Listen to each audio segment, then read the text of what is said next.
Welcome back to Nationwide Arena. Tom Reed with BlueJackets.com beat writer Alison Lukan.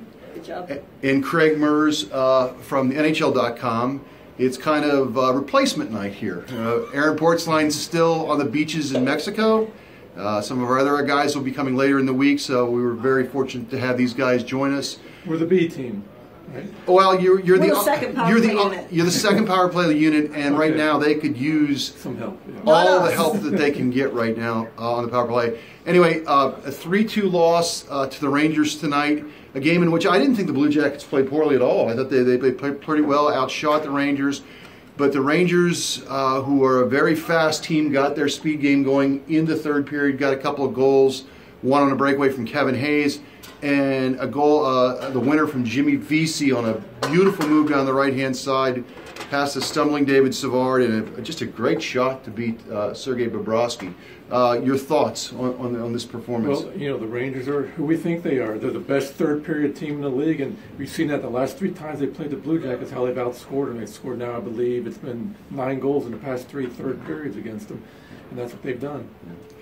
Your thoughts? Yeah, I think it's just when you're playing a team like the Rangers and this Metro division is as tight as it is, you have 2 big mistakes. You give up a shorthanded goal, and you give up a puck on a D-to-D pass that results in a breakaway goal from a very talented skater. And you can't do that when you're playing these teams this late in the season.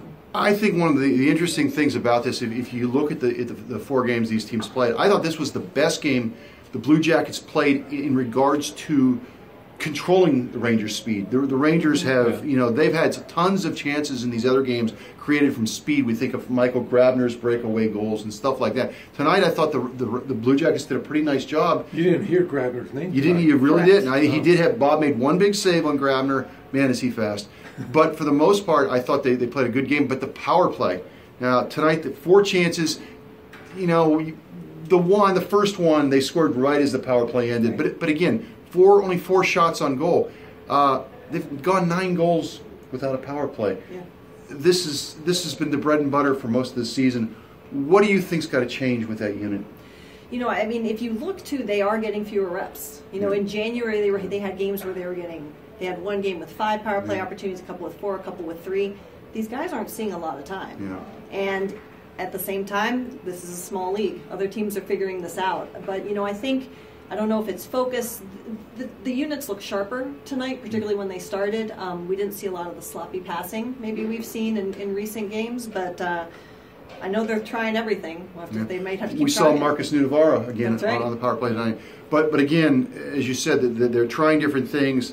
They had a few chances, but I know it was still early in the game, but that was a killer goal. And a little unlucky because it goes in off Werenski's stick. But that's a killer goal to give up to start the second period shorthanded. You play so well in the first period. Yeah. Like you said, you're controlling the play, so you have a good mindset going into the second period.